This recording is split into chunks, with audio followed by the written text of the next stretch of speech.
Hey everyone, welcome to High Strangeness. Thank you for waiting. We're a little later tonight than usual.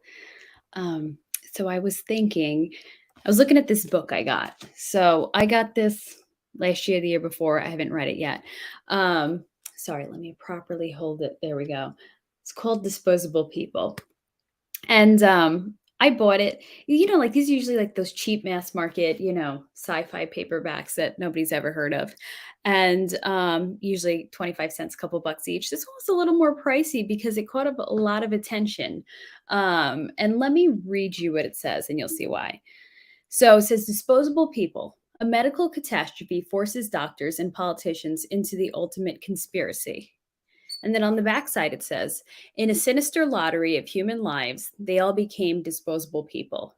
Consalvo's ulceration, a disease more horrifying than the Black Plague, was raging out of control. The leaders of the country thought they could confine the deadly epidemic to the remote area of the Southwest where it started, but they were wrong. When they finally ran out of volunteers for a vaccination program that had killed almost as many people as the disease itself, the government began to think the unthinkable. The time had finally come, the time when they would have to choose disposable people. Can you see why this got a little bit of attention last year and the year before? Deadly disease, vaccination program, lots of people dying, right? It's pretty interesting. And the reason I bring that up is not to specifically talk about that. I present that without comment. Draw your own conclusions from that. But because there's something interesting about sci-fi. And the thing that I think about sci-fi is that it's made to make you think, right? It's entertainment, but it's not just an entertainment. Like I feel like it's put there because it kind of expands your mind. Okay, maybe it's not put there intentionally. I'm sure it's put there as entertainment, sci-fi. But I notice sci-fi kind of makes me think, and it makes me make connections that other types of media don't. And looking at that, let's think of some other sci-fi. I think I've mentioned X-Files before. It seems kind of prophetic if you look at the revival seasons. A lot of it ended up somewhat coming true a few years later. There's one episode in specific that I'm going to talk about tonight. But let's think of something like Terminator. So with Terminator, you all know the plot of Terminator. I don't have to explain it, but I'm just going to give a little tidbit of Terminator anyway because I love that movie. So and it's a scary, post-apocalyptic future, and the concept is in the 90s.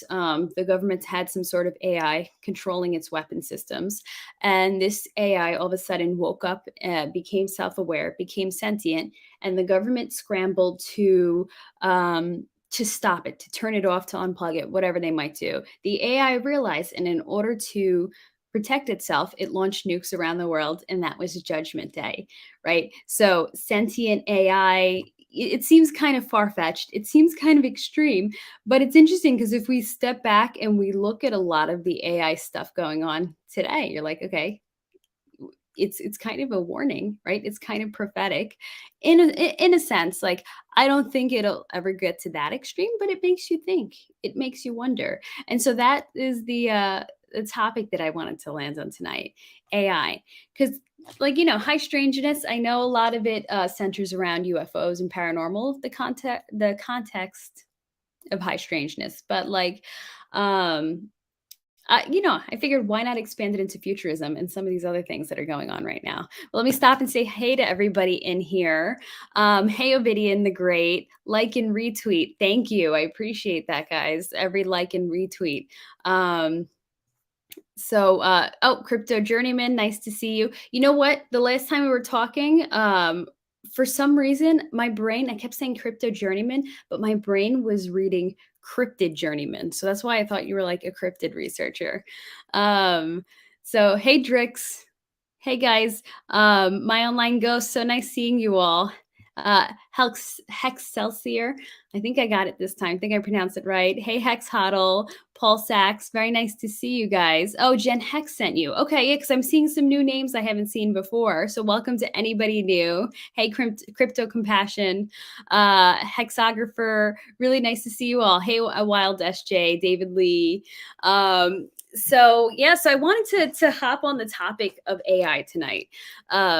I have a friend who's so knowledgeable in it, and interestingly, he has found this pastor that links it to the end times. But and end times aside, the whole concept of AI and where we're headed is is kind of like a scary place. So like if you think about tech and the way we're going with technology, it's supposed to make our lives easier, right? It's supposed to it's like, okay, it makes our lives easier. It's supposed to enhance our minds and make us smarter. And we have more access to information than we have at any other time on earth. We could walk into our house and unlock it with our phone. We can start our cars from afar with our cell phone. And it sounds pretty great. But when you start looking at what it does to people, like, have you noticed that people just I people aren't the same, but I don't know how to put it. We're getting dumber, right? With all this technology at our disposal and all this information we could access at our disposal, we shouldn't be getting dumber, right? We should be using it and growing as a species. We should be out exploring the solar system, but like everyone is just scrolling and stuck, and just like does nothing. We're getting less productive. We're getting lazier. And it makes me wonder, is that intentional? Like even autocorrect. Autocorrect seems great, but have you noticed people can't spell anymore because I feel like we're becoming so reliant on autocorrect? And I would think, oh, that's not going to happen to me. Like I've never had an issue spelling, and that's not a show off way. Just for whatever reason, phonics in my brain have always connected. And then lately, I feel myself like searching for how to spell things because my autocorrect like does it for me. Things that used to come instantly, I have to stop and wonder. And I wonder, it can't just be me, and it can't just be autocorrect. I think it's happening in every way. Like when I was a teacher, I remember when I would give students a writing assignment, and these were high school kids. They weren't that much younger than me at the time. But I remember, like when I was in high school, smartphones weren't a thing yet, so everybody wasn't mindless scrolling. You'd wait until you got home to hop on and do that on your computer or MySpace or whatever. So if we had a reading assignment that was kind of longer, it was the norm. It was typical. But I started noticing when I was teaching, like these kids would flip out if you were giving them 3 pages to read, because they were so not used to being assigned things like that, but they were also used to just tech doing everything for them. They couldn't handle like a 3 page reading. And I would say to them, because a lot of these kids wanted to go to college, I'm like, what are you going to do when you have to read a whole book in one night in college? So it's just there's this systematic, we know that there's a systematic dumbing down of society going on. But what's interesting is once you step back, you start to see that it's tech related. Like they say that attention spans are getting shorter because we're used to, like, I don't know, like 10-second TikTok videos, or before TikTok, it was Vine. It was I not to be conspiracy theorist, but I tend to want to step back and look at it and go, is this intentional? Does this have an end goal? Because I refuse to believe, that it's just some sort of weird side effect that we didn't know, this dumbing down the population through tech, like tech. Oops. No, I think that it's purposeful and intentional.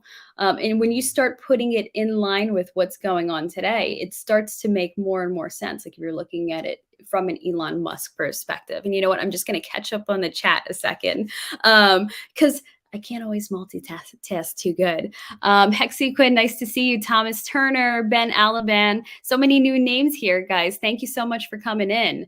And all of us are Hexicans. I think we're all Hexicans. So you know what? It's so nice. I find that in this community, we just have like a lot of common interests going on. Like I really appreciate the fact that like I don't have to talk about hex and crypto all the time, that I can talk about this and you guys will like come in and like and chat with me about it too. I love that. And I so appreciate it. So thank you guys for being here, because I could just be talking to a wall and, I could talk and talk, but it's more fun this way with you guys here. Um, so sorry, just catching up here. Um, Oh, Wild SJ, you still want to do the sci-fi TikTok idea? I think you totally should. Because, yeah, like I said, there's a downside to TikTok. It's kind of, hurting people's attention spans. But, like, you know what? Why not use it to your good? Because there's two sides to every coin. You can use crypto for bad. You can use crypto for good. You can use tech for bad. You can use tech for good.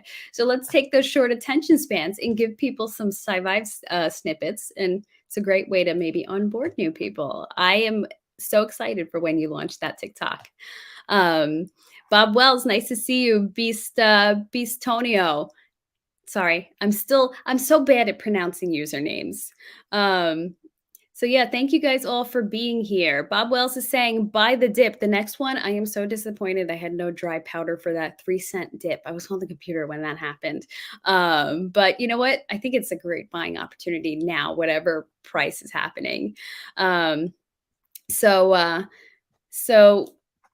I'm going to start turning into a flat earth conspiracy degen. No, absolutely not. I am not a flat earther. I'm sorry to you flat earthers out there. I think your theories are interesting, but I do think the world is round, that we're like on this marble looking thing. And I do think space is real. I do think that they won't let us into space for whatever reason. Or you know what? No, I think that they have done a lot in space, and they're pretending that, oh, we've only been to the moon. So that's kind of my thing. But I'll save that for another chat. So yeah, so looking into like, and you know what? I love going back and forth with you guys. So I'm also, if anyone wants to just come in, like open lines, like we always say, like they do on Coast to Coast AM. I love those Coast to Coast open lines. I am dropping a link in the chat if anyone wants to come in and chat about this. Because I have so much in my brain to talk to you about this, but at the same time, there's too much in my brain. It could flatline at any second. So let's hope I got this all going. Otherwise, let's just hop in and chat. I'm good either way. So if we look at like what Elon Musk is doing now, there's a lot of controversy about him, as we know.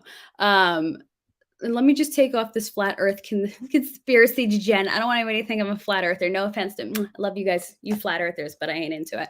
So and please don't flatline. Thank you. I'll try my best not to. Okay, so we look at Elon Musk, all right? Like he's so polarizing. There's very few people that are in the middle. And I don't need to tell you guys this. You all are on Twitter. You've seen the back and forth about Elon Musk. So the thing with him is that like I do believe that there's a few good things to come out of what he does. Like, let me just put this up front. I do not like Elon Musk. I do not trust him. I mean, I think, making Twitter, a little freer could be a good thing. But I think it comes back to that thing where a broken clock is right twice a day, so some good might come out of it. But as a whole, I do not trust Elon Musk. I do not like him. I think he's controlled opposition. And also, I think he's putting us onto this path that is gonna lead to the singularity. And I'm sure you guys all know what the AI singularity is. So the singularity, for anyone that doesn't know, is when AI becomes I think like just it surpasses human knowledge. I forget. I just looked this up, the definition, but it exceeds, what humans are capable of in human knowledge. Another definition I saw is where AI becomes self-aware or AI becomes self-reproducing. But whatever it is, it's not a good thing. So Elon Musk, I believe, whether he's doing it intentionally or whether it's by accident, he's putting us on track for the singularity and for control through AI. And if you look at that, like a broken clock is right twice a day. Okay, like maybe he wants to do good things for humanity with this brain chip in people's heads, because they said it could solve certain neurological diseases and degenerative diseases. But on the flip side of it, it could also be used as a form of control. Now, Is it possible to control people through a chip in their brain? I don't know, but I've heard of some tech and testing that's gone on where they've been able to install chips on little bees and control them and control their flight and everything. So I mean, they're definitely working on being able to control people through chips. Have they been able to do it through to rats? I can't recall at the moment if that's the case. So you can see how that can be used for good, or you can see how it could be used for evil. And then when you look at the bigger picture, you can see, well, Starlink is supposed to connect the whole world with high speed internet, something that's never been done before. Even like to the remote places in the jungle, they can get high speed internet, and places in rural, like America, even that has issues getting, high speed broadband or whatever, they can now get it. Which, wow, okay, awesome. Sounds like a good thing. Elon Musk is going to change the world. But when you start putting it all together, you're like, okay, chips in everybody's brains and wireless internet everywhere. Isn't that a way to connect everybody to a system? Possibly. Or if let's say it was being used for good, well, can't somebody tap into it who wants to use it for bad, and then now connect the wi-fi to the brain chips and have the entire world under their control? And why would the whole world be having a brain chip? I mean, maybe it would become a requirement of buying and selling. If you wanted to get into like biblical prophecy, maybe it's the beast system. Um so which uh which my friend had told me something interesting about, but I'm just also going to stop for the chat again. I just want to catch up on everything. So um so have I staked it yet? Are you asking me or someone else? Yes, I have staked Hex. I do have my 5555 stake. um Please don't flatline. I will try my best. My brain could go either way. I'm already stumbling over my words. But I love being here with you guys. Elon is a Trojan horse for transhumanism. Exactly. My thing with Elon Musk is, yeah, okay, he's cool. He does this or whatever. He does that. And he's got some interesting ideas. But at the end of the day, he's a transhumanist. And to me, no transhumanist can be trusted. And my friend had a great point about transhumanism. He's like, with transhumanists, like some of them actually, really do think they're doing something right. They think they're helping humanity and that they're going to advance humanity into the future and, increase lifespan and get rid of disease and everything. But on the flip side, there's a lot of transhumanists who want to enslave people, have an elite ruling class and just complete enslavement of the drones below them, which I feel like we're already kind of in that enslavement. We find the way where, our financial system is a way to enslave us. Our education system enslaves us. So they, are already doing that on one scale. So you can see how the transhumanists would want to bring that into a technological scale and then just have complete enslavement, And again, this is all conspiracy theory speculation, but it's fun to think about. Not fun, it's scary. And I think it's something, we all need to be aware of and think about it. So David Lee says, beware of his ties to the CCP. Oh, that's interesting. I never thought about what his ties were to the CCP. But it makes sense because a lot of big corporations are all tied to it. And am I going to get banned from YouTube for saying something against the CCP? But it's true. I don't think they're to be trusted either. So, I mean, I don't know. But so the convergence, in your opinion. So when you say convergence, what do you mean? The convergence of man and machine? Isn't there a movie about that? Is that the same thing as the singularity? So I'm not, or is that what transhumanism is? I'm not too familiar with the terms and the technology. I mean, sorry, the technical terms of it. So he said on Rogan about transhumanism, if you can't beat them, join them. Oh, okay. So that's what Elon Musk said. I think that's pretty sus. If you can't beat them, join them. Because I would think most decent people would be like, well, if I can't beat them, I'm going to resist. And, I don't, I personally wouldn't be wanting to team up with anybody who is, nefarious and, just looks at us, the regular people, as just these peons to be controlled under them, or they just want us gone too. Somebody had said that earlier. Yeah, I think they totally want us dead, but I'm definitely not going to join them just so I can survive. But he'll lose intellectual influence in due time. He has no conceptual understanding of human potential, let alone the power of the human mind. You know what? I agree with you. I don't think he's this genius that everyone makes him out to be. Like in terms of, like you said, understanding the power of the human mind and human potential. I think he's just stepped into the right place, into the right business. He's got the money, he's got the power, and he's got the influence, and this is why he's able to do that. Not because he's any not that he's an expert on this topic or anything like that.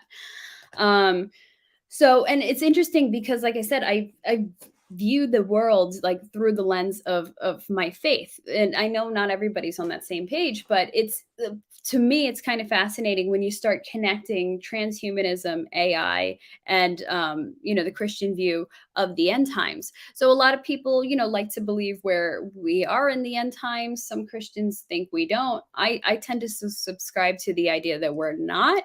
But there's some things lately that do make me wonder. But I will save that to my what's ahead. I'll save that for my what's ahead live stream.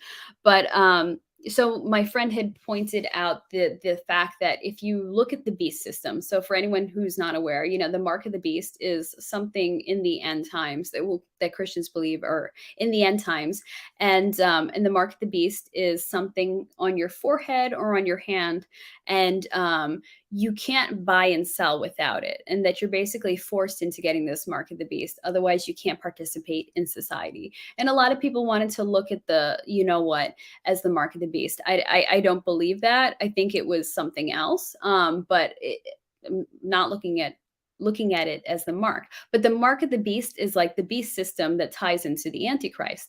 So my friend who was listening to this, where here, let me pull it up. His name was listening to a sermon by this guy named sorry, let me see, Billy Crone. So I will drop that name in the chat if anyone wants to look it up. He says there's a 20-part sermon by Billy Crone or study by Billy Crone. Sorry, that was autocorrect. It's supposed to be Crone. Okay. See if it goes through. Okay, by Billy Crone. And Billy Crone talks about how, what if the mark of the beast is tied into transhumanism? And let's say the mark of the beast is a brain chip, and you can't participate in society without getting this brain chip. And for whatever reason, they're so intent on putting this brain chip in people, and people get it because they're like, oh, I want to live my life. I want to travel. I want to be able to work. I want to be able to participate in commerce and participate in society. So everybody gets this brain chip. And people think that, okay, maybe it's for receiving signals, or maybe it's for communicating with other people, maybe it's for a radio in our head, so we can just listen to music, whatever people might be deceived into thinking. But in reality, like, that brain chip has the potential, and this is just all theory, but what if this brain chip has the potential to control people? And then the beast system being tied into the Antichrist, and let's say the Antichrist is somebody that gets a hold of this system, and somehow all these brain chips are all linked to satellites or linked to the internet, and then the Antichrist then can come in and control people, and has this basically slave class that that does the Antichrist's bidding. Like, it's kind of wild when you look at that, like, go kill this person. And then, and you have to obey the chip in your head. And then if you don't, there's consequences because the next person that has a chip in their head will kill you. So my friend was telling me about this theory, and it was mind blowing because, like, you see how that could be a potential. And, there's, like, okay, we're not anywhere near that in technology, or are we? Because I personally believe a lot of tech is not out there. It's not, meaning when I say not out there, that it's actually made, but they don't tell us about it. Just like they have secret airplanes and stuff that get identified as UFOs. I think there's a lot of tech that is hidden. So what if they do have this capability, but we are just not we're just not informed about it because they can hide it and they can control us, by not letting us know what's going on. Because if we knew about this tech that the government had, I think everybody would get nervous, everyone would panic, they would get suspicious. So this is kind of a way of keeping us docile. Again, just kind of, thinking out loud. But when he said that, I was pretty blown away by that. Um, so um, so apparently, the people working on Singularity robots that will displace the workforce are the new non-crazy doomsday preppers. They are buying compounds and yachts because they are making the technology that is going to change the world and have no clue on the outcome of their inventions. Okay, I need to read this one more time to get this in my brain. This is fascinating, but like it's not absorbing in. So let me try this again. So apparently the people working on that AI, and that AI is going to displace the workforce. Interesting thing about that. Look at these past 2 years of COVID, where we've gone to a lot of automated things. Like you walk into, or at least I've been told that certain restaurants you're not ordering with a waiter anymore. You are they give you an iPad and you order that way and then you pay that way because it becomes contactless. So if you look at that, they're already displacing part of the workforce. Or you like go into some McDonald's and you order at a kiosk and people are just there to hand out your food. So you can see the beginning of it. So it's like, was COVID a test run to kind of get this running? To get this displacing of the workforce started. And people also talk about, oh, if you raise the minimum wage too much, then they're going to end up displacing people by robots. You can kind of see that it's coming from all sides as a way to displace the workforce. But so the people working on that are the new non-crazy doomsday preppers. Oh, interesting. So they are working on this and they are also hiding from us because the elites can go escape and go to their compounds and protect themselves from what's going on. Well, we're the ones that's suffering. Yep. Yeah, that's wild. I hadn't heard that, but I totally believe it. So the book of Revelation was a game plan, not a prediction, in your opinion. You mean they're following the book of Revelation's game plan? Oh, that's interesting. I wouldn't be surprised. But maybe that's kind of like both, kind of like those time loops in time travel movies. Maybe it was a prediction, but it comes true because they used it as a game plan. But either way, it brings about prophecy. I don't know. It's potential. So did I say Elon Musk is not that smart? I wonder. I don't know for sure, but I wonder if, I'm sure there is some intelligence in there. But I wonder if a lot of it just has to do with his money and power. He's not the scientist that's going and figuring all this stuff out. He's getting everybody together and he's funding this stuff. So that's what I mean by he's not that smart. So yeah, you gotta wonder. That's why when I say that I don't believe it's the mark of the beast, that I believe it was something else. Yeah, sometimes you wonder what things are test runs, what things are testing us, what things prime people, whether it be this or something else. Because if you look at smart technology, so my friend was talking about smart technology. He's like, it has the potential to lead to our enslavement because you become very dependent on it.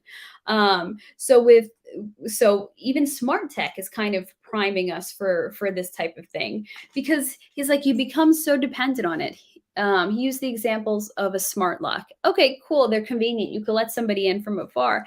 But really, is it that hard to use a key or to make a copy of a key for somebody? And yes, I know there's different reasons people use smart locks. But when people want to just go home just for themselves and use the smart lock instead of pulling their key out, it creates this, and no offense to anybody that has a smart lock, but just as a whole, it kind of creates this laziness. It creates this dependence. And he said it's a form of enslavement because you become so accustomed to this, you become so used to it that eventually, it's almost like you become, I can't find the word, but you're used to it and you kind of take it for granted. It doesn't seem like this tech anymore. It doesn't seem scary. So at this point, then, if it gets taken away from you, then you kind of become, you're not accustomed to doing life without it. So you've become reliant on it to this point that it's just kind of an expected thing to have in your house. Smart thermostats, cameras, this, that. And then every single thing like that has the potential to be used as surveillance on you. And I've thought about this before because I remember I was looking up certain cameras for somebody who needed cameras in their house, and I was looking at the Wise camera. And the Wise camera, when you start reading their reviews, they're like, oh, it's processed through servers in China, so they have the potential to be spying on you over there through it. And there was a lot of concerns with that.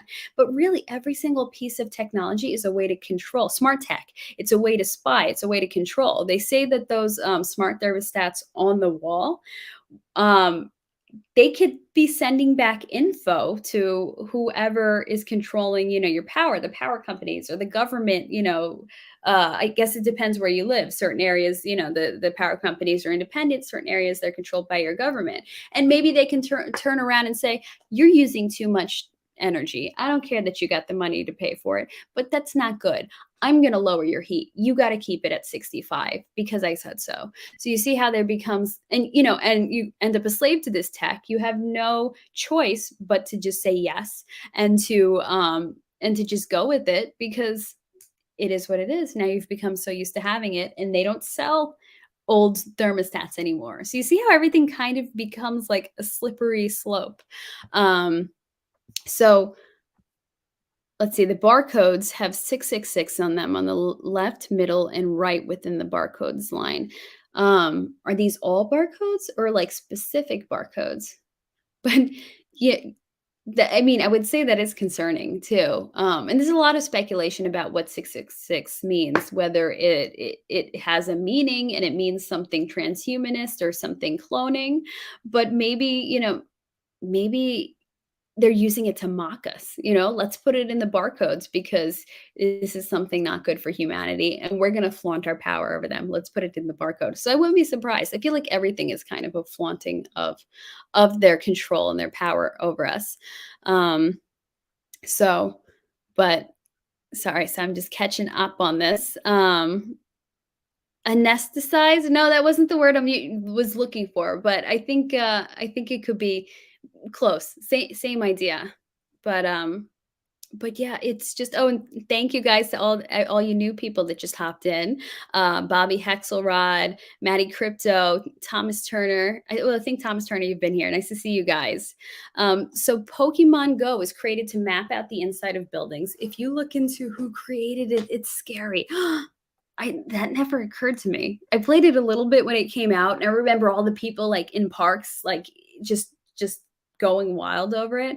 And I just looked at it as a moneymaker. But when you put it that way, I wouldn't be surprised. I honestly think that most, not to be like paranoid, but I think most things in technology can be used and are being used against us.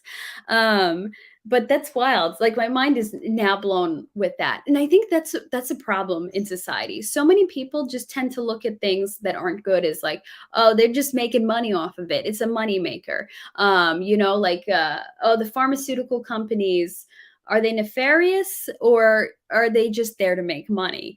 And I think when you don't step outside of that mindset and just think that everything's centered around money, if you start to look at the idea of control and the idea of slave class, everything just starts making a lot more sense and everything starts to click. Like, why would companies just do that for money? Is it really worth it? Oh, but if you look at it in the sense of control, then it starts to make a lot more sense. So I have to say, I do like tech. Like everyone else, I enjoy it. But there are certain things that concern me and that scare me, like smartwatches. I think it would be pretty nice and convenient to have an Apple Watch.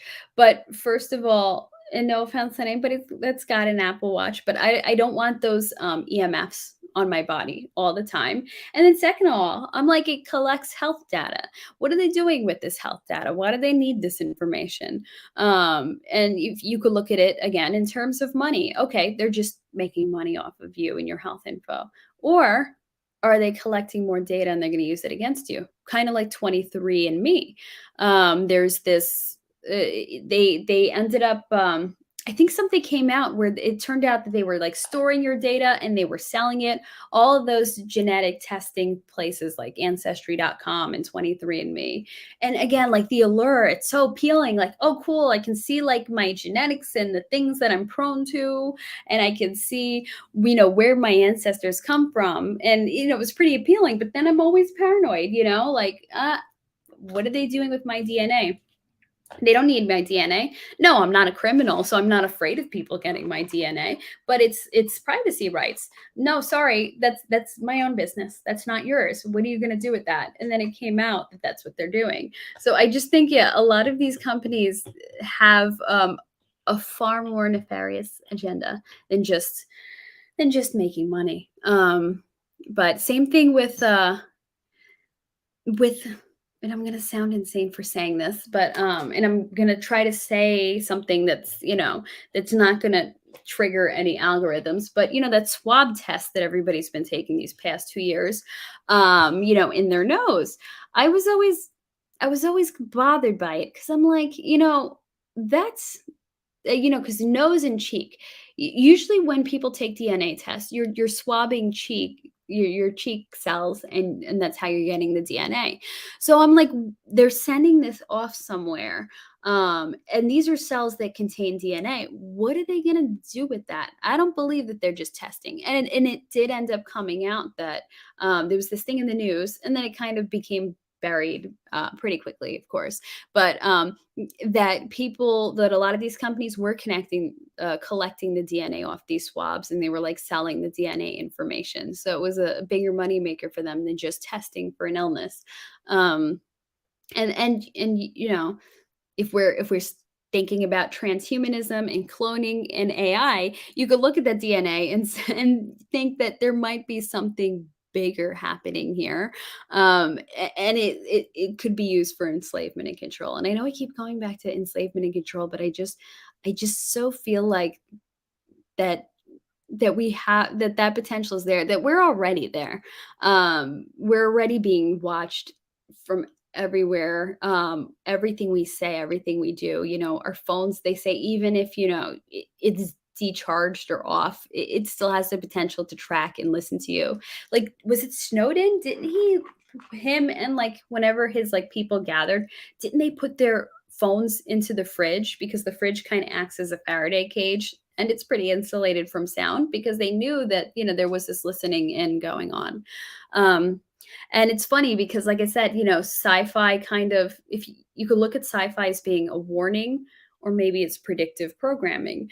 But it's too much of it starts to make sense and come true, 5 to 10 to 15 years later after you watch it. I've mentioned in the past V being one of them, season 1 of V. Um, Interestingly, I think it would bring some doubts to things that are happening nowadays. It used to be available for streaming. I I know that streaming contracts come and go, but conveniently, in the midst of this stuff that's been going on last year and the year before, because it is a show that would bring doubts to things that were going on, they pulled it. So this is V 2009. If you ever want to look it up, season 1, it's really wild. They get into this pretty quickly. Revolution is another one. And I'm trying to think of how I can frame Revolution without being spoilers. I think you can still stream Revolution, but that is another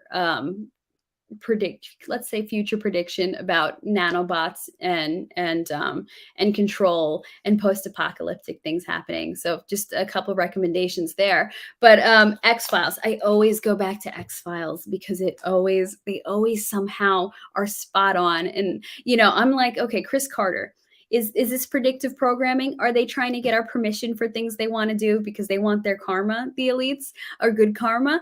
Or is Chris Carter trying to warn us? And there's an episode in the revival season, so season 11 of the X-Files, called Followers. If you look it up, it's like a bunch of random jumbled, it doesn't actually say followers, but it's a bunch of jumbled numbers and letters because it's supposed to be like a computer code. But that whole episode is about smart tech and the dangers of it and them turning on you. And this was I think 2018. So, and we had smart tech back then, but already like in 4 years, our smart tech has advanced so much more that this episode just becomes scarier and scarier. And if we're going back to the surveillance by smart tech, there was this episode called This in season 11. And one of the things they had talked about was this big NSA building in New York City. They call it the Long Lines building or Titan Point. And it is supposedly it's a building that is supposed to be nuclear blast proof. It's everything proof. There's no windows on it. There's just some ventilation shafts.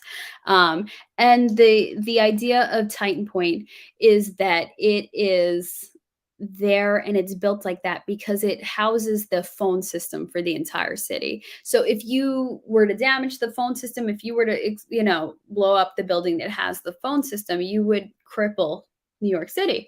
Even though everybody has cell phones, it would still be a big deal. So they've like encased everything in this insane concrete building. And it's actually a really creepy looking building. But something weird about the building is NSA operates out of it. I mean, and that should raise eyebrows. Why is NSA?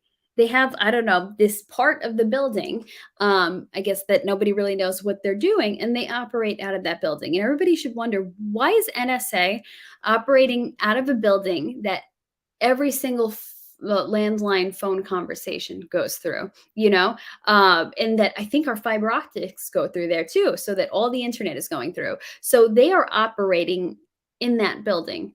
So all your smart tech, if you're in the New York City area, that is going through your fiber optics internet, and the fiber optics internet is going through that building, and NSA happens to be sitting in that building, and I think that's really telling. And again, comes back through, technology being a means of enslavement. If you're a slave, you're going to be constantly monitored 24/7,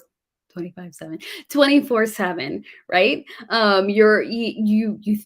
But except, modern slavery, the way we're enslaved, it's like we think we're free, but we're under constant surveillance and monitoring like prisoners. And so that's what it seems like they're doing in that building. So it's an enslavement through monitoring and smart tech. It's a form of control.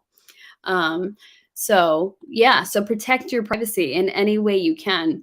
I've been pondering that a lot lately because it's like you wonder, is there any way to protect your privacy nowadays? Is that even exists anymore? Is privacy even real? Yeah, I think there are, I don't know. I still haven't figured this out. I'm still wrapping my head around that. Because it's hard. You don't want to like just throw your hands in the air and go, oh, you know what? Privacy is gone. I'm just going to not protect it. There still has to be certain ways to do it. But I personally, I don't know how to approach that. So Terminators are inevitable, like I could see it. I could see it both ways. Like, I don't know that I believe that tech would ever get to that point where these, the Terminators would start replicating themselves and destroying all of humanity because of my faith. I don't believe that that'll ever happen. But, if that does get to that point, I would say that's it for humanity, that we're doomed. And you know what I have to say, because I always have to throw TV show recommendations out there. Sarah Connor Chronicles, Terminator, the Sarah Connor Chronicles, which is the 2-season TV show, I think is way better than the movies. Like, it blows the movies out of the water, but that is such a great look at AI run amok, because like we know that that's what the Terminator movies are about, but the show approaches it from a bunch of different aspects, like even a resistance within the Terminators. I don't know if that's a spoiler. No, not really. But yeah, I don't know. Do you guys think Terminators are inevitable? I mean, because the concept is that, like I said, Skynet turns on people because it perceived people as a threat to them, and they started destroying humanity. So if AI becomes sentient, and that we try to fight back. You can see it churning around and destroying humanity. Yeah, so let's not connect AI to our weapons defense systems. That would be the smart thing to do. But are our governments ever smart? Do they do anything smart? No. So I don't trust them to protect us from that. So we just got to how do we resist? Do we not buy into it? Do we not buy the smart tech? But everybody else is so sold on it. So everybody's so brainwashed because we live in a consumerist culture. So it's like, what's the next thing that you could get?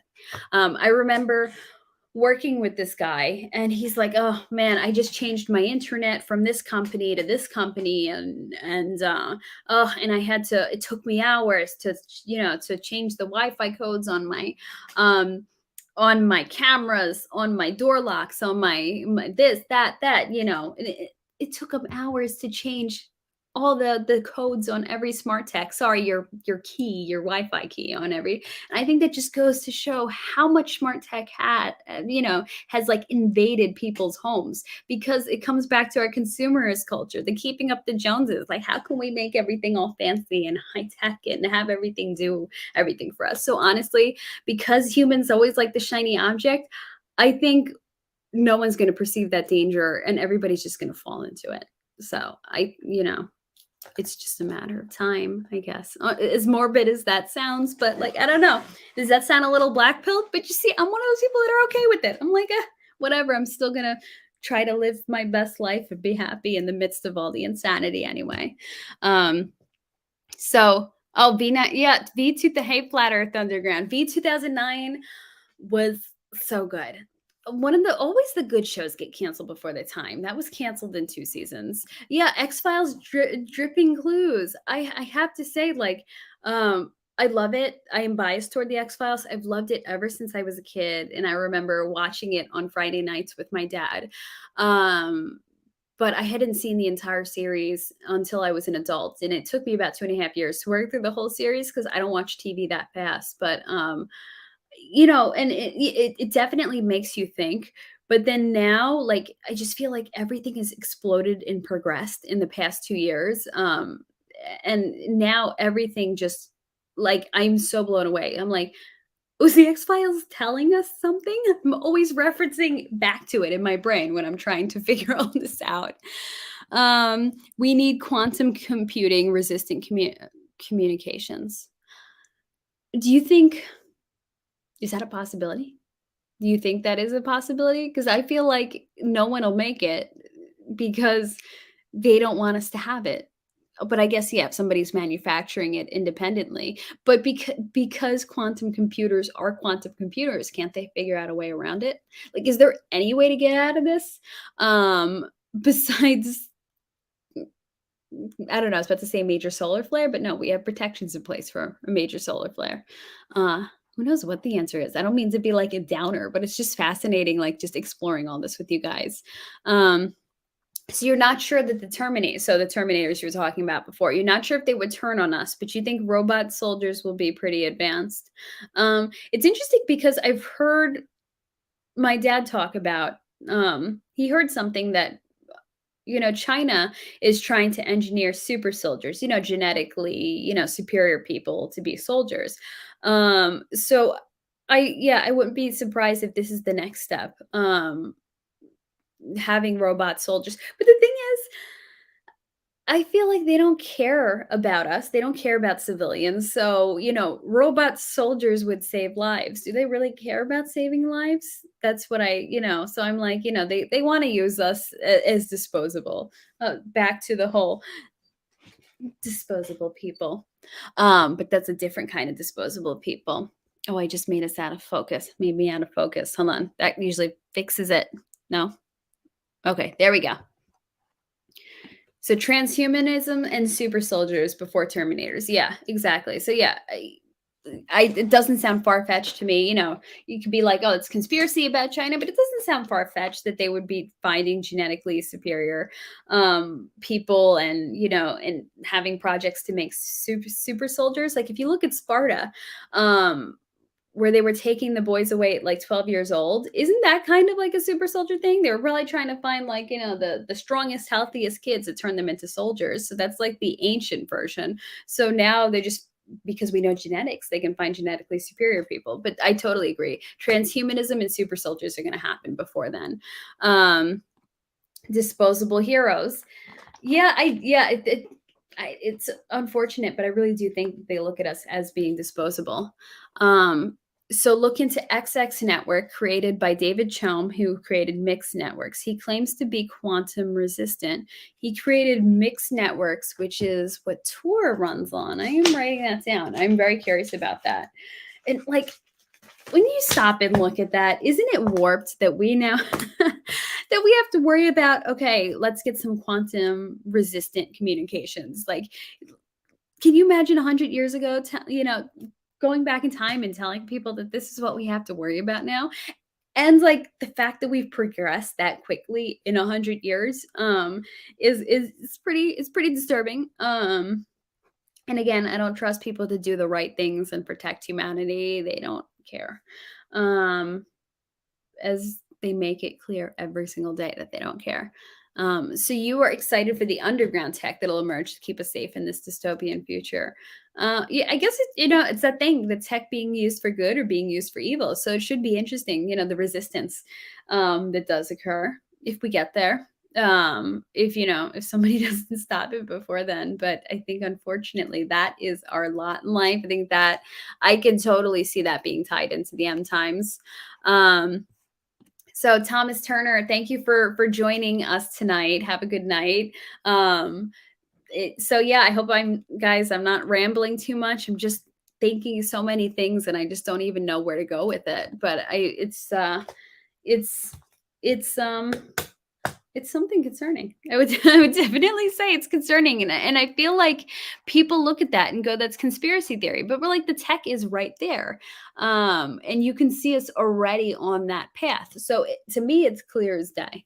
But, people just want to be happy and scroll Facebook all day and not worry about anything, because why would anybody ever want to do anything bad to us, So, because let's look at our history, right? Haven't the elites always had their best intentions at heart? Yeah, if we get there, that's key. For two reasons, I mean, some people think, are we going to destroy ourselves before then? I also think, is Jesus going to come before then? Jesus save us. I mean, it's wild. So people, yeah. And if you believe in the tribulation, a lot of people do think that that's what's going to be tied into all that. I'm not 100% sure what my belief in that theology is, but yeah. So, well, welcome back. It's now, or what is it? It is now. And I'm going to drop the link one more time in here if anyone wants to hop in and chat about this, because I think I've talked it out. I can't think of anything else to say about this topic. I'm probably going to think of stuff to say after I turn this off. Also write down Nim by Harry Halpin. Okay. Writing that down now. Nim by Harry Halpin. Why does that name sound familiar? Edward Snowden and Chelsea Manning have approved his tech, and it also runs on mixed networks. So it's wild because it really looks like there's a bunch of people already preparing for this, as if it is an inevitability. You just put your green screen away. It's all right. Just pop in. Yeah, it doesn't matter. Doesn't need to be fancy. Yeah, anyone wants to come in and discuss some of this further with me, I am open to some back and forth about it. I'd love to hear what you guys have to say about this topic. My friend knows so much about it. I wanted him to come in and talk about it. Like, my mind was just blown with the stuff that he was telling me, but he wasn't able to come in tonight. But hopefully one of these days we can work this out with his schedule and he could unleash his vast knowledge of all this, because like my jaw just dropped with everything that he told me and the connections that are happening with this. So, or anything else you guys want to discuss tonight about this? Also, for anyone who came in late, I'm just going to mention this book again because I'm always mentioning books in lives. And if you can't tell, I like books. So Disposable People, so I read this earlier. I don't want to repeat myself, but I'll read this again for anybody who's coming in late, so I brought this up as as the concept of, is sci-fi there to warn us? Does it make us think? Does it help us to make connections? Because this book, Disposable People, see what year it was written. It was written in 1980, and it says a medical to catastrophe forces doctors and politicians into the ultimate conspiracy, disposable people. Which, if we look at AI, you can see how that can be a conspiracy between scientists and the government, and politicians, because the politicians are always in it for the money and how they can control people. So the backside of this says, in a sinister lottery of human lives, they all became disposable people. Consalvo's ulceration, a disease more horrifying than the Black Plague, was raging out of control.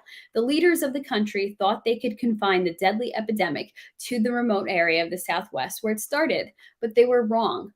When they finally ran out of volunteers for a vaccination program that had killed almost as many people as the disease itself, the government began to think the unthinkable.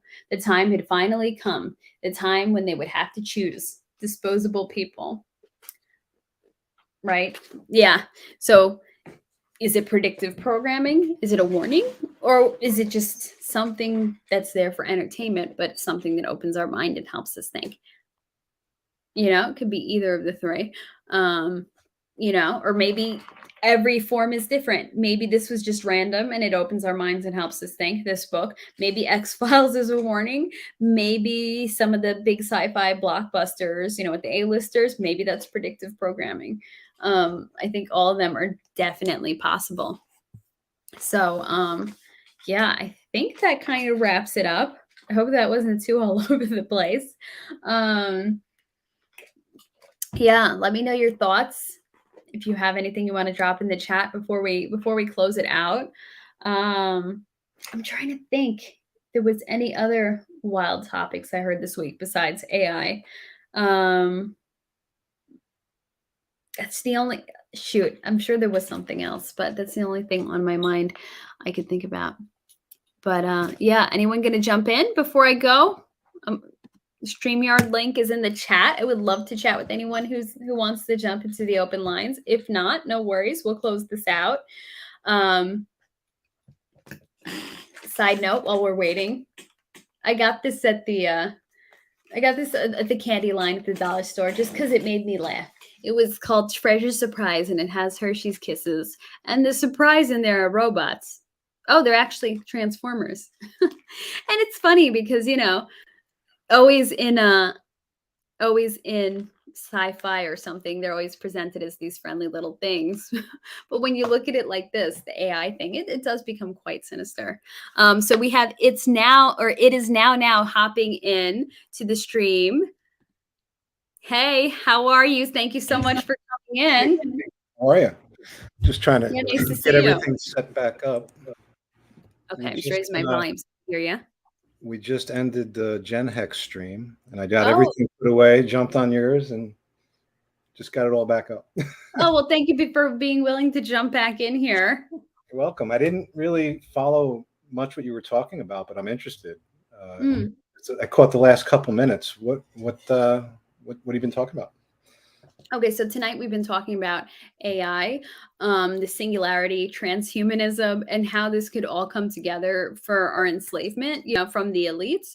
Or if you want to look at it through the lens of Christianity, it could come, together and be the mark of the beast, the Antichrist, also a form of enslavement too. So we were just generally covering that, and it's interesting because you really start to see that we are on the path to that. It might sound like conspiracy theory, but everything really is setting itself up to going down this dark AI path. Because even if you look at Google, they say that our Google searches are being used to kind of to start learning artificial intelligence and to start programming it. So you can see how they're kind of manipulating us and using us in every way to get this off the ground. So do you have any? Are you into that, or do you follow that? Sort of. Where to start? I think it's inevitability. It's inevitable when we get to the information age that we're in today with networks and everything tied together. As far as AI, I don't think AI will ever develop enough to be actual AI, like conscious AI. Mm-hmm. I think that's the line that the conscious being has over tech and artificial intelligence. Totally. Yeah. But the enslavement stuff, I mean, I think if you're in the crypto space, you're already thinking ahead. So I think what got a lot of us here is to not be part of that game, or Yeah. be protected from protect yourself in that game. So we were talking a little bit about tonight on our stream about CBDCs and how they'll be able to turn off your wallet. Or just, Craig was talking about, we think you bought too many bullets this month. And you say, well, I like to go target shooting. Well, now no more for you. And you can't pay for bullets anymore. I think things like that are coming, but I think things like that are going to be what pushes decentralized crypto over the edge and keeps people from slavery. So yeah, that's an excellent way to put it. I just want to jump back to the point you said about consciousness. I am 100% on that same page. I do believe that that life force that's in us, that there's no way to mimic that. So when people, talk about wanting to download their consciousness so that they could have immortality, I'm like, you know what? Sorry, it doesn't work, because the life force consciousness that just isn't compatible. So I do agree with that edge, that you brought up, and I'm so glad you brought that up. Thank you. And it's interesting, yeah, because when you start looking at this whole issue in the context of crypto, with crypto, it's everything, I think I had said before that, like, everything can be used for good and everything can be used for evil. Same thing with crypto. A lot of people are like, this is going to bring about the great reset. It's going to be a cause for control. Cause like you said, they can shut down our wallets because they don't want us having cash money anymore. So we're going to start moving to, these digital currencies that they control. And yeah, totally. And it comes back to that whole thing with AI surveillance. Are smart devices watching us? And if they don't like something, they will shut down your wallet. And I do not put it past them, because already now, like, if you look at Canada, weren't they shutting down the truckers' like bank accounts and stuff? Like, that's they tried to shut down their or get access to their Bitcoin wallets. Mm-hmm. The company that made one of the wallets sent the government a letter like, you can't. That's the whole point of this. Yeah. When you've ruined your money, you can be our customers also. Yeah. But the consciousness thing, have you heard of Tom Campbell? Mm-mm. Wrote a book called My Big Toe. Mm-hmm. And toe is theory of everything. Okay. He ties together, I got to it with simulation theory. Mm-hmm. And I don't know, interesting dive. Take a dive into that. He's got thousands of hours on YouTube. What's his name? I just want to write that down. Tom Campbell. Tom Campbell. Okay. Yeah. My Big Toe. My Big Toe. Yeah. With simulation theory, he ties together general relativity with quantum mechanics. Mm-hmm. To basically say that this is a simulation created by a greater consciousness unit. So he is agreeing with it, with that concept? Yeah. Okay, gotcha. Okay. Mm-hmm. Yeah, and it's interesting because I hear a lot more talk of simulation theory lately than ever. And I know it's always kind of existed in our history in different forms. Like, Plato's allegory of the cave kind of was like its own version of simulation theory. But coming back to, even aside whether that's a possibility or not, Just even coming back to the idea of tech and enslavement and just talking about things like that, I almost kind of wonder if that's like in the public, consciousness, and that's being put into the public minds is kind of like a preparation for what they want to do. So we get used to the idea of tech, and we get used to the idea that we might not be special, or or something like that. Kind of like a mental programming. I kind of can't help but wonder if that's part of it too. Why that's, but yeah. So I'll check that out. Thank you for that Yeah. suggestion. Yeah, no, And tech is definitely dumbing down society. okay, yeah. Oh It's yeah, yeah. I'm with you. it's Like it's intentional. for sure. So, I mean, because we're being dumbed down from all sides. From the fact that we're constantly being poisoned to the fact that we're not never given, enough information or proper information. And then when you look at the tech making everything easier, it's kind of like I haven't seen the whole movie, but I've seen the clips from it, Wall-E, where they're just so reliant on tech, and they become these fat blobs that can't walk around, because they're being carted around, and they just stare at screens all day. Because like in a way that kind of puts you in their version of the Matrix. You just you don't think for yourselves. You're just there, you're just existing as a drone so that you can work for them. You could do their bidding and do whatever they want you to do. And I wanted to jump back to something you said. It just caught something in my brain. Sorry to jump back and forth. It's just the way my brain works. that's all um good. but it's when you were saying, oh, you can't shut down wallets, that's not how crypto works. And that's what they were trying to say. You're not supposed to do that, because of how the Canadian government wanted to do that. Unfortunately, when you look at it, there are things in place from the WEF, like Infura, being, I think Infura is like the platform that a lot of crypto runs on, or that certain wallets run on. Forgive me, I can't remember exactly what's going on, but a lot of these companies and these platforms that these blockchains are working with and running on, and the wallets work with, are tied to the WEF. And if you look at the WEF, that the WEF is, you will own nothing and you will be happy. They don't want us to be like them, to gain wealth and to have freedom. So you could see that even though they're not supposed to touch any of this, they are slowly finding their ways to get their claws into it and to find ways to shut it down. Just like that thing in Venezuela happened where they shut down the wallets accidentally. It was some sort of, I think, Infura issue.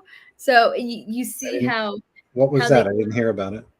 Oh yeah, it was a few months ago. I can't remember the details of it, but yeah, all of a sudden people in Venezuela couldn't access their MetaMask wallets, and then all of a sudden they were able to access it again. And I believe it was Infura said, "Oh, sorry, we accidentally put on some global controls that blocked it from reaching certain companies, and we accidentally did that to Venezuela. Sorry." So it turns out it was a mistake, but it kind of showed us the fact that they have a switch that they can keep certain companies and certain people from accessing their wallet, which to me was very disturbing. And then when you start digging deeper into you're like, oh, well, a lot of these companies are all connected to the WEF, and the WEF does have their preferred blockchains or crypto, or oh sorry, I always confuse those two terms. They love Cardano, and they love XRP and everything, and to me, oh, and they're tied into Ethereum, and to me that's very sus, like because they're afraid that we're going to get out of their control, and they want it to reel us back in, which is, I think, what makes Pulse and Hex so special. It's exactly That what it's makes it special. yeah, that it's existing outside of that, and the fact that Richard wants to make his own wallet, and hopefully we can just completely get outside of their system where they Yeah. cannot. Yeah, because right now we're still kind of in a scary place, MetaMask being connected with them, but Yeah, yeah, so but I we can mean, go on and on about that, but necessity is the mother of all invention. So yeah, when the people exactly. need something, they'll come Mhm. up with it. And Richard, I think, is doing that with the Pulse chain. It's fix the money, fix the world. Yeah. So Yeah. Oh no, I'm with you. It's and you can see why he's you know he's a very controversial figure for many reasons, but when you look at it and think why is he so hated, it's because he's finding ways to exist out of that system, to fix the Right. money and to fix the world and to create millionaires, to create wealth. Because like we've said, like nobody really truly cares about us when it comes to people, a lot of people with money and the elites and everything. Right. But here's this guy, this billionaire who comes along and is like, no, I'm going to make you wealthy too. Like they're, I think that that sends them into a panic. They're Yeah. freaking out and they want to destroy this any way they can. Any way they can. And there's a lot of controversy. We spoke about a little tonight on his behavior and his mannerisms, and the way he puts himself out there is not to target wealthy people, because wealthy people don't do things that he does, don't act the way he does. Wealthy people don't flaunt $1 million watch collection, fancy cars, and bragging about donating $27 million. I think he's targeting people that want things that rich people can have, not rich people that have them already. Like he's targeting the 99%, not the 1%. So he talks and acts like that. It's an interesting way to put it. Yeah, because I think it's intentional, and I don't think if he was in crypto, I don't think he'd be that way at all.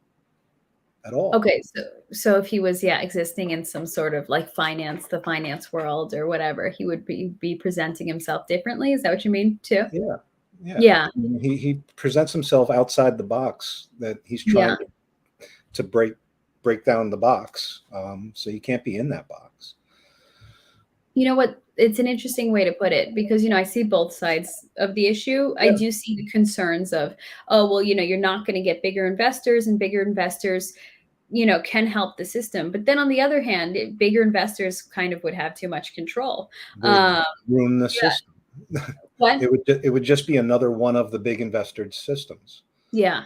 So this kind of brings it back to the regular folks. Yeah, we talk about branding, the whole branding thing. If he branded it Hex properly, it could be $10-$20 by now. That's interesting. And then if it was $10-$20, how many would you have? How many would I have? Yeah. Not as many. Yeah. So he's given the regular people the chance. So it's almost like its own version of gatekeeping. He's gatekeeping, that's why you can only stake 15 years. It's to keep meat on the bone for the new guy. So it can't be, just all bought up forever. So it's really interesting, when you do put it into that perspective. I've never looked at it that way, because you know what, I have to say, like, some of his behavior is a little bit like off-putting, or for me, I find it off-putting, and I do think for some women it would kind of drive women away from the system, and that's something that's kind of bothered me. But on the other hand, when you put it that way and say, oh, he's trying to keep away the wealthy, I could see that. It makes sense. So it's a tough issue, because I do see both sides of it, and I do agree with both sides. Did you follow Richard a couple of years ago, 2-3 years ago? Go back and watch any of his videos. I think he's calm today. Okay, I'm trying to remember when I first very saw calm. Okay. You know what? He was that bad? I'm trying to think. So I got into Hex in late 2020. So was that when he was a little wild, or was he calm by then? I didn't even get into Hex until June. Although I claimed free Hex on day 4, I didn't pay attention to it. I just did it because my friend told me to do it. But started really learning about Hex in June of last year. And but before that, before Hex launched, this same friend would send me videos of Richard Hart that were 5-6 hours long. He was just an asshole. Wow. And that's why I was just like, yeah, whatever. I'm good.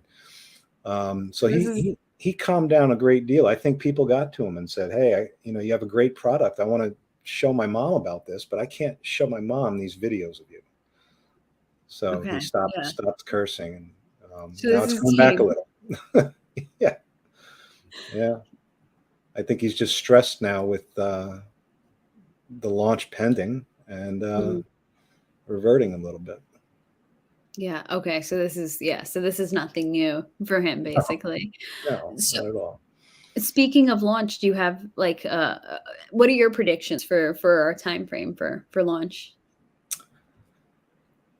Well, I've been holding on to June 3rd at 9 a.m. over on Okay. Hex Token channel. He's got a Uh-huh. little poll going, and I'd pick that day just for the 369. The rest of the world in America, we do month then day. So June 3rd would be 6/3, but in the rest of the world, they do day, month, year. So it'd be 3/6 and then 9 a.m. So that's That's why the only people. reason why I picked that, and it's looking like it. Well, it's Okay. getting close. It's funny because I keep seeing people typing 369 and I never knew what it meant. So, Do you know what 369 is in hex? no, wait. So it's not okay. It's the inflation rate, 3.69% a year every year. Oh, okay. Gotcha. So, okay. I Yeah, should know this, but but it's I'm all right. like, why is everybody writing 369? I couldn't wrap my head around it. Um okay, so now I know. Thank you for answering that. But it's interesting because you know what? I had thought June 3rd too, because I'm like, is he trying to give us a code? So I had said it as a joke. And you know, and it's funny, I had gotten a comment being like, "Ah, guys, you don't understand. That's not what he meant. He meant literally." I'm like, no, it's a joke. Like maybe he's sending us subliminal signals, you know, because I was trying to make the best of that. You know what I But yeah. did learn tonight? When Hex was released, there was a lot of delays with that as well. But he came out and said 2 weeks and then launched the next day. Oh, So interesting. he throws people off. Mhm. Um, and I think that's going to be even more so with Pulse because he doesn't want the gaming, playing. You could play with things if you knew the exact launch time. I don't think we're going to I don't think he's going to announce a launch time. I think he's going to announce it's launched. Okay. So Yeah, I don't think there will be any notice. I could see that. I could see him doing that, definitely. Um, yeah, I mean, I hope it's June 3rd. I hope he's being full of himself and gonna launch it on that day. Me Because you know, too. I'll win the pool. what? I'll win the pool over on Superman's channel. Oh, I hope you win that pool. So Crypto Journeyman says it's a pipe dream, but he likes the positive attitude. Well, thank you. You know Uh, what? Let's be I negative. I think it's a pipe dream too at this point, but you never know. You never Yeah, know. yeah. I I heard just somebody. hope before PulseCon. What? I just hope before PulseCon.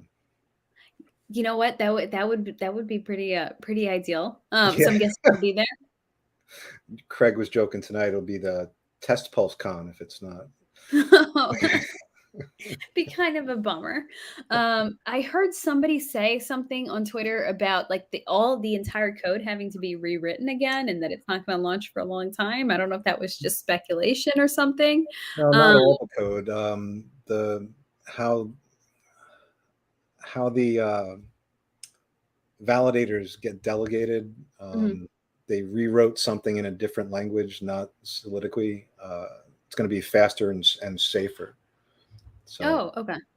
So it's necessary. Yeah. yeah, I mean, I'm sure everything that happens in this is necessary. yeah. And we were talking about it tonight, and someone in our chat.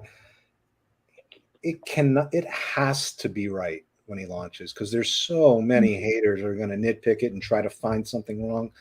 He can't release it till it's perfect. He can't. Yeah. Um, that's just gotta wait. You gotta Yeah, wait. for sure. And you know what? And he's proven himself with Hex, that Hex has had no issues. There's no downtime. So we Right. know that, yeah, when Pulse is gonna get released when everything is right. Some Yep. people have said like, "Oh, he's holding it back on purpose to play with people's heads." I'm like, "No, I think he wants everything to be just right." Because the thing with Richard Hart is I think he also wants to be able to brag, you know, about it. So he wants everything perfect. So he has those bragging rights. And you know what? Good for him. Let him brag about Pulse. Yeah. It'll be good for all of us When's if the only time you can brag? When you have something to brag about. yeah. Um, so, but he said he'd rather have it launched sooner than later, Mhm, but it's not going to launch till it's ready, till it's right. Uh, mhm. and Which everybody, all the FUD, when he said 14 days, but then it wasn't. Well, they did one of their final audits, and they found something wrong. That's Mhm. why you do an audit. Yeah. Uh, you know, it, it's it is what it is. Yeah. So, You know what? And for all of us, besides the fact that, he doesn't want to put out a product out there that's that has issues. I would even say for our own safety, because if yeah, something does have some sort of big issue, big security issue, it could really do a lot of damage for us. So, I think people need to be grateful for that protection too. So, um, yeah, yeah, absolutely. yeah. So I'm excited for it. So thank you. I had to ask that because I'm always want to get everybody's opinions on that. It's so, because like everyone else, I'm getting antsy. I'm not panicking, but I'm like, when's it happening? Like a kid at Christmas. I'm like, I want to see it. I want to see my gift. Yep. Yeah. So, Yeah, well, Flat Earth Underground. It's going to take the time it's going to take. yeah, yeah, Perfect. definitely. I don't think he's playing with their heads. It's just he's got to do what he's got to do, and I'm grateful for that. So, Yep, yeah. absolutely. I doubled my bags this week. Oh, you did? Oh, with that dip. Yeah, Good for you. I wish I could have. I would have been doing that too. Cause like, you know what? You see all those people trying to spread FUD about it, but I'm like, no, it's on sale. I yeah. would buy. I like a good sale. I would buy it if I could. I was online when it hit the 3 cents. I think it was 3 cents the other night. 3.5, Um, something like that. Yeah. yeah, something. I was like, I have nothing. I have nothing to throw into that. It was so upsetting. It was Well, disappointing, but I'm so I didn't glad get you in were it able. at that point, but I mean, I was buying in the 40s. Mhm, So what I got in the 40s, if I didn't get anything now, it would have taken a long time to get that to be even. But when you buy, I mhm. got in at 9 cents now and got triple what I got in the 40s. So that when you average it all, I'll get to even, maybe at 18 cents. That's awesome. So, and it'll be there soon, very soon. Mhm. Yeah. Good. Well, yeah, congratulations. I'm glad that that worked out for you. And yeah, and I hope we get our Pulse launch before PulseCon, Yeah. and I hope it does good and big things, which I'm sure it will. It's designed to do that. But Yeah. thank you so much for coming on. I don't Thank want you to for keep having you me. any longer. I'm sure you're tired from your other stream, but thank you for being willing to pop on here and share your thoughts on AI and It was crypto great. too. It's great talking to you. Nice talking to you too, and nice meeting you. All Nice to meet you. right. All Well, right. you have a good night. All Bye right. bye. Bye. So end of year will be perfect for release right in the heat of the stock market crash. I don't even want to think about that. Like it's too painful to imagine end of the year. I'm hoping June 3rd. We'll see. But thank you guys for being here tonight. I had a fun time chatting with you guys, and I had a great time meeting. It is now. He was awesome to share his to tie that into crypto. Is like, you know what? All of this is linked. It's all a plot. It's all linked together, and we can use it for good. We can use this tech for bad. And I think we have this ability now with Pulse coming to use this technology, to use crypto as a way to become free, as a way to escape, as a way to break out of the system, and as a way to kind of wake up other people who are caught in the system, to keep other people from being enslaved. And you know what? I think it kind of gives us our own resistance against this. So yeah, I am going to head out. Thank you all for hanging out and for chatting with me, and hope you guys have a good weekend. And thanks for sticking with the topics. I know it wasn't UFOs and paranormal, but I feel like this is just all the same. It all ties into strangeness and futurism and weird things going on. So you already doxed yourself tonight in the Gen Hex stream. Your name is Brian. Great to meet you. Thank Brian. It's so nice to meet you. Yeah, like I wanted to ask you your first name, but I'm like, I never know what's appropriate in this, like, with doxing and everything. So yeah, so awesome to meet you, Brian. I'm always thrilled to meet all you guys in this. And it's nice, to think that a lot of us are all like pretty much on the same page. And yeah, and thanks guys for being willing to come in and chat these topics. DM me if you guys ever want to pop on, if you have any topic ideas, suggestions, because I know I've been a little all over the place. I'm still trying to figure these topics and things out, but I love just coming on and seeing what everybody thinks about just everything happening and all the weird stuff going on in the world. So just I guess I don't know, promo, whatever you want to call it. I also started another live stream that I think is going to be a weekly live stream. I'm calling it What's Ahead. It's talking about everything that's kind of going on in the world. Food shortages, the rolling brownouts that are supposed to be happening, the illnesses, the pandemics, whatever it may be.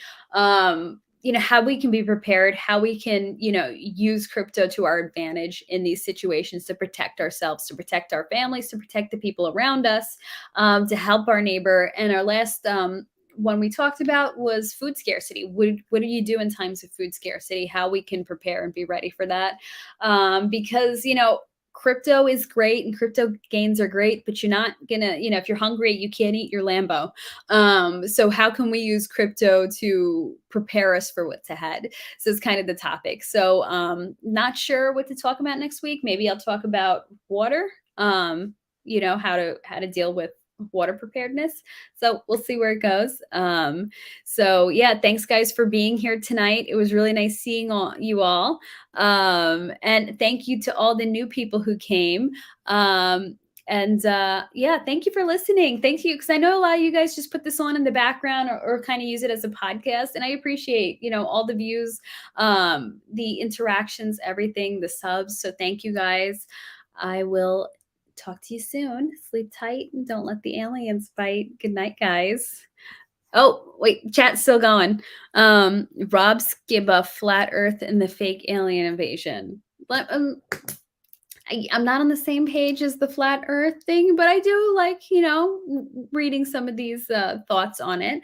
I do think the world is round, but I think it would be kind of wild if there is an ice wall and stuff beyond it, because something is definitely up with Antarctica. But thank you. So Rob Skibba, get a Berkey. Yeah, so that is one of the things that we'll talk about next week. Yeah, so I think I'll do water. So last week we talked about food. Why not talk about, or this week, I'm sorry, we talked about food. Why not talk about water next time? Oh, I'm blending into my background.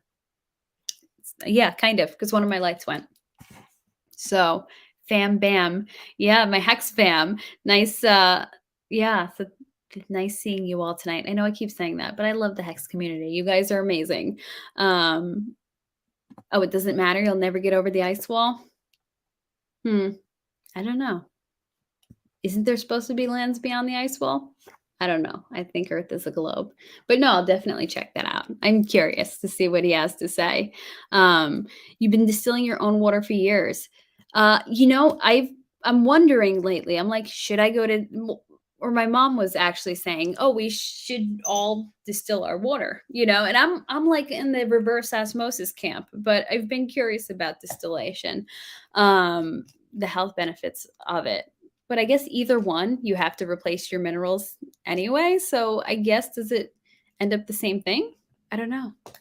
So yeah, I'm going to look into all this.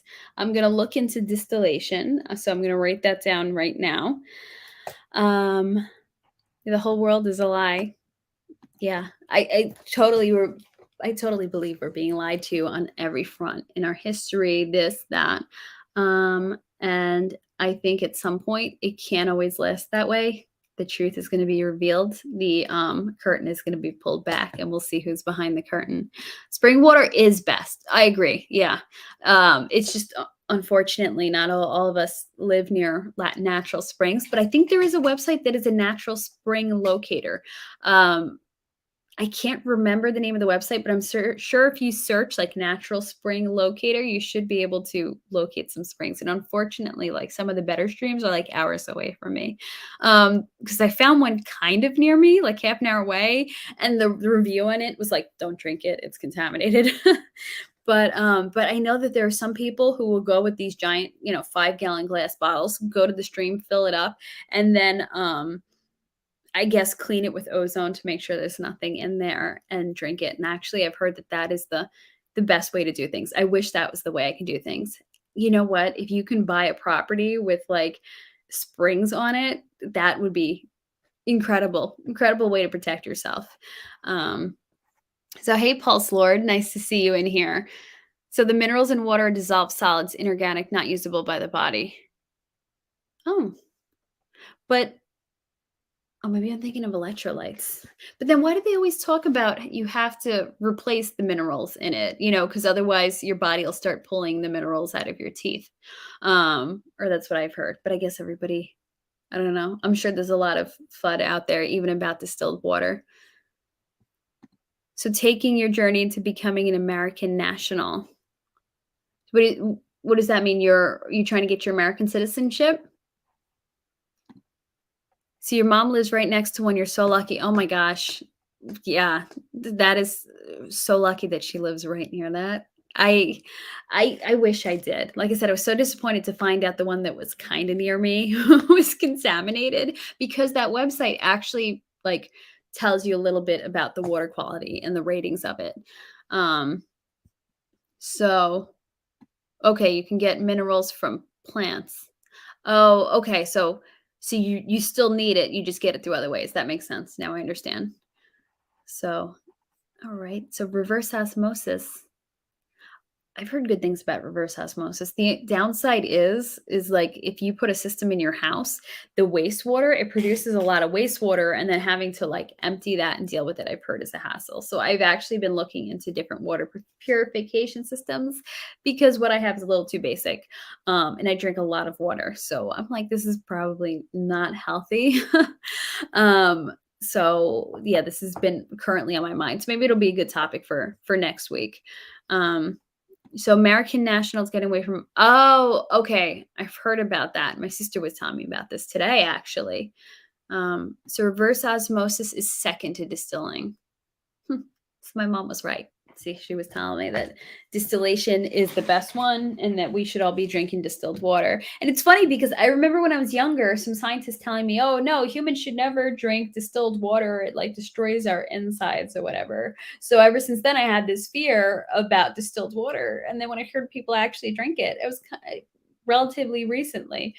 I was really surprised, because when they sell distilled water in the store, I was always like assumed that was for different purposes, like, oh, that has to go into a nebulizer for cleaning it, because like nebulizers say you need to clean it with distilled water. I never really thought that people were drinking it, but it makes sense that would purify it that much, that they would have such great purification properties.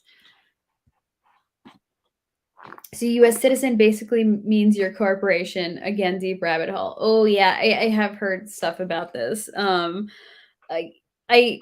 I heard a little bit about it, but I decided not to dig into that rabbit hole. So yeah, so I know I said I was ending it, and then now I'm going a little more. But yeah, good night, Run Dream Achieve. Thank you so much for being here. I think you were one of my first subs, so thank you for staying with me. I do really appreciate that.